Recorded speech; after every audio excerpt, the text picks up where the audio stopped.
I was invited to serve as chair of the Time Capsule Committee, and knowing that there's never been a Time Capsule Committee, I also know that there's no tradition, there's no handbook to follow, so that it was pretty much an open-ended opportunity to be creative and create an amount of memorabilia that could be preserved for another 50 years.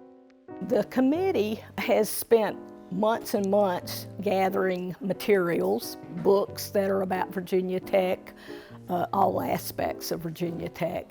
We, of course, worked with special collections in the library and gathered some information there, but those of us on the committee have been around Virginia Tech for quite some time, so we were familiar with a lot of the different things that we thought would be important. I can't say enough about how valuable it's been for the 5 other members of the committee to help create and then to accumulate, to make contacts and accumulate the kind of materials that we now have.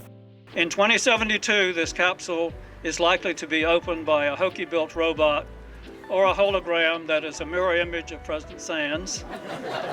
I began to explore opportunities and met and talked with Jack Rosenberger, who's the university's landscape architect, and there was already a structure in front of Burruss Hall that looked very nice, and I asked him if we might do something similar, or in essence duplicate it in a way that it could house the new capsule. The difference is that we needed to put a large time capsule box inside of this, so we had to sort of change the design to incorporate that and create basically a box that a box can sit inside of, knowing that there is a tangible object on the drill field in such a special space to past, present, and future Hokies that it's really a special treat. I think it's exciting. It's real exciting. I've been interested in tech history for a long, long time. Now it feels like I'm part of tech history myself in working on this project.